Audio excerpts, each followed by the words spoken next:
In this art tutorial, I'm going to show you guys how I color/render metal.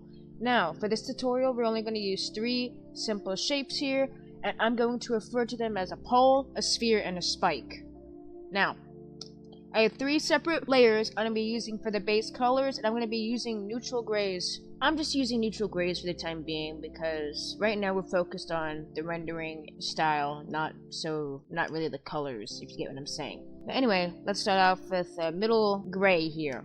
Now let's fill each shape. Boom, boom, boom. Now, starting with the pole, I'm going to make another layer, clip it, and set the blending type to multiply.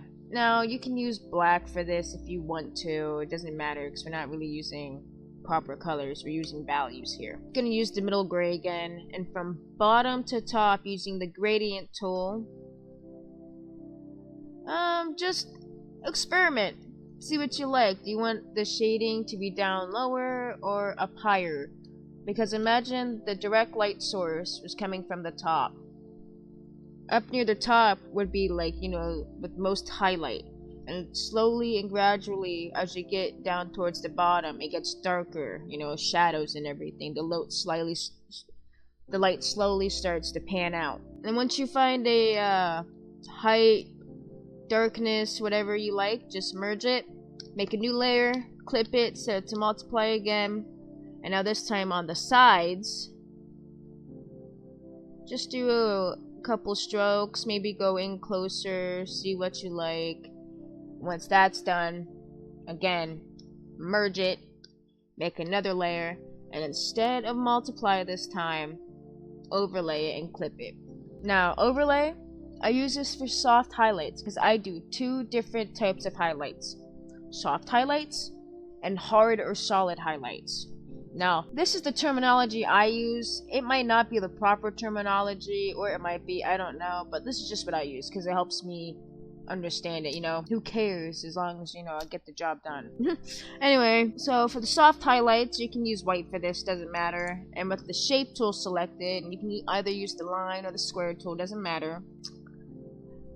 Now for this highlight, you want to make it so it goes all the way down your pole, and you can do it in the middle if you want to, but I prefer doing this highlight a little off. Oh, that is very thin.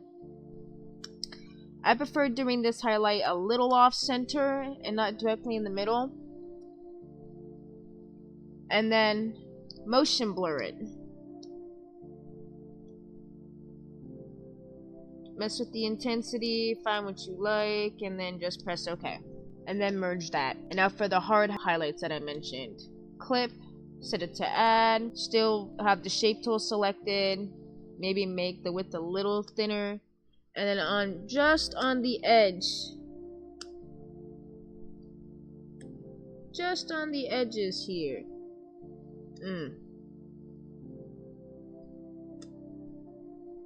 This gets a little aggravating sometimes, this part.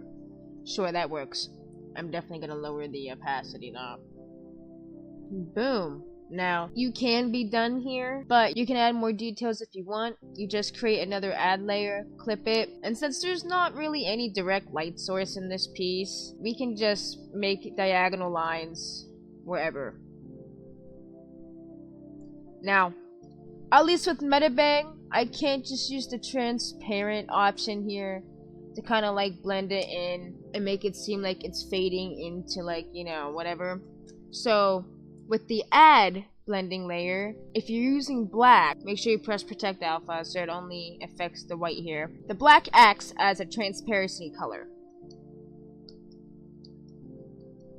Like that. And then with multiply, you use white to act as like a transparency color, at least in Metabang. It can be different for other drawing programs. I don't know. I only know Metabang and Clip Studio Paint. After that, merge it. And that's pretty much how I would render a metal pole. I use the same method for gold, copper, any color, red metal, blue metal, doesn't matter. I'll use this method for anything pole-like, Now for a triangle, or the spike, that's what I was going to call it, the spike. The first step is similar, create a layer, clip it, set it to multiply, and then from bottom to top, make it a little, shaded there like an ombre. Merge it, Create another multiply layer, and this time you do diagonal against the edges. Ew, hold on, I'm struggling here. There, I'm gonna lower the opacity a little bit. Merge. And then you probably guessed it, you just draw the soft highlight diagonal as well. Little off center. I mean, you can have it down in the middle if you want, but it'll look kind of weird in my opinion, so. Off centered, off to the side. Motion blur, you gotta change the angle for the motion blur at least. Mess with the intensity, press OK. Merge, make another layer, set it to add. And you guessed it. You just draw along the edges, much like the pole.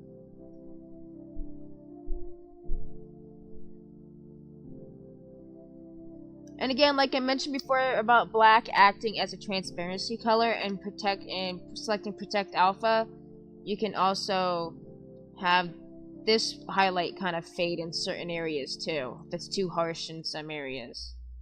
Like that. Merge. And again, if you want to be extra, just like the pole, you can add another set of diagonal lighting.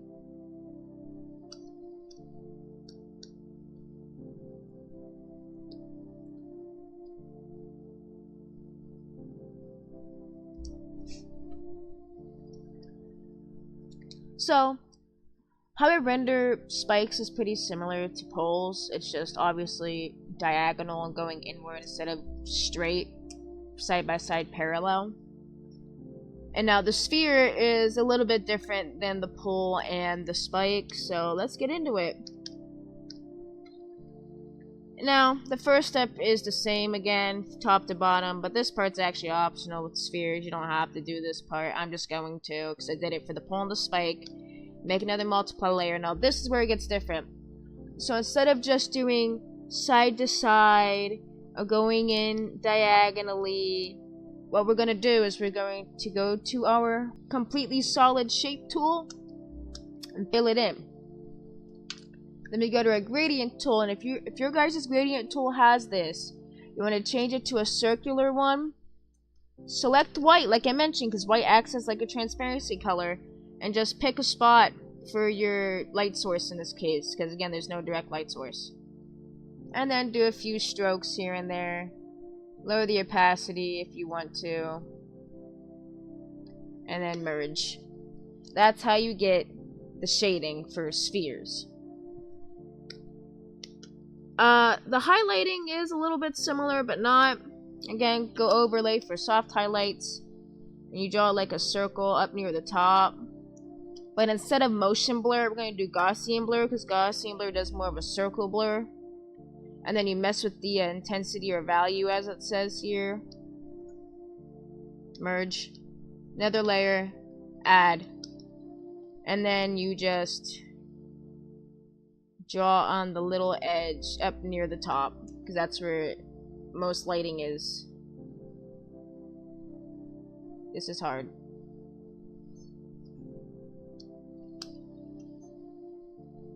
Going in with black a little bit. Oh, I have on circular. Don't want circular. Hold on. Going in with black. There we go. And then I can also add in a more solid circle right here in the middle. Not the middle. Now to add this part, the diagonal lines I've added in the spike and pole here, you just gotta curve it instead. It would curve around. So it's a sphere.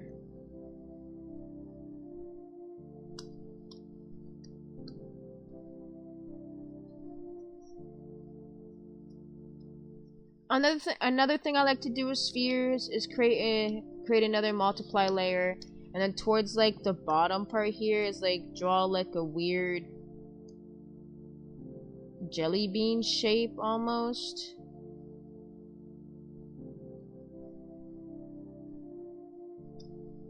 And then with the gradient tool, just do a few strokes upwards. You can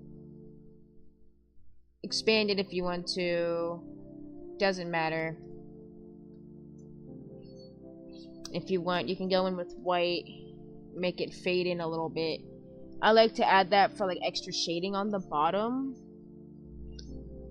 I don't know, it adds like extra to the sphere. And you can also do the same with the spike and the pull. Let me show you. So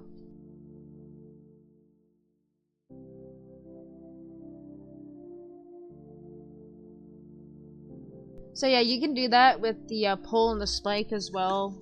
Oh no, I think it adds like a little more pizzazz to it, a little character to it, you know, make it stylized. So that's how I render and color metal. I will use this for any color of metal, doesn't matter. And also obviously depending on the shape, like if it's like earrings, like circular hoops or something, I do a mix of my rendering styles. Like obviously I have to use a little bit of the sphere rendering, but also a mix of the pull rendering, you know. And the highlighting also depends on where like the direct lighting is in the piece. So